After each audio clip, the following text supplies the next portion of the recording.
आज महाभारत में मेरे साथ जो मेहमान है उनका परिचय आपसे करा दूं। मेरे साथ कौशाम्बी से बीजेपी के सांसद विनोद कुमार सोनकर जुड़ रहे हैं। मेरे साथ बीजेपी के राष्ट्रीय प्रवक्ता प्रेम शुक्ला जी जुड़ रहे हैं।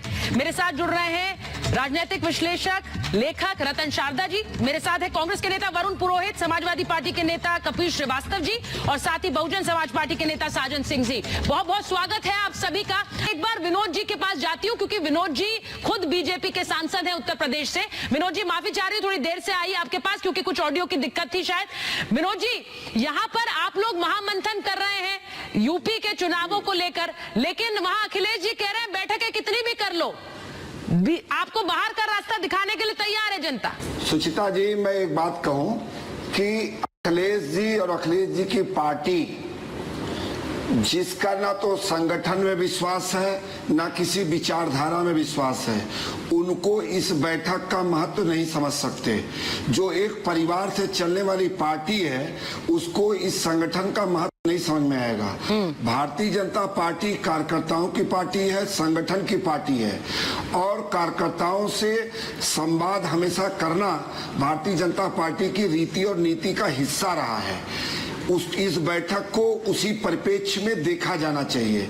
लेकिन समाजवादी पार्टी के लोग और समाजवादी पार्टी के नेता जो केवल एक परिवार से चलती हैं, उनको इन बैठकों का महत्व नहीं समझ सकते, क्योंकि ये लोग कार्यकर्ताओं की कीमत नहीं समझते, कार्यकर्ताओं का महत्व नहीं समझते, इसलिए इनको ये चीजें समझ में नहीं आ सकती। साजन जी को लीजिए। जहां तक रही बात कांग्रेस की, कांग्रेस तो 2022 मुझको लगता है कि इस डिबेट में कांग्रेस को बात ही नहीं करना चाहिए, क्योंकि कांग्रेस पूरे उत्तर प्रदेश में कहीं नहीं है, पूरी तरह से समाप्त है।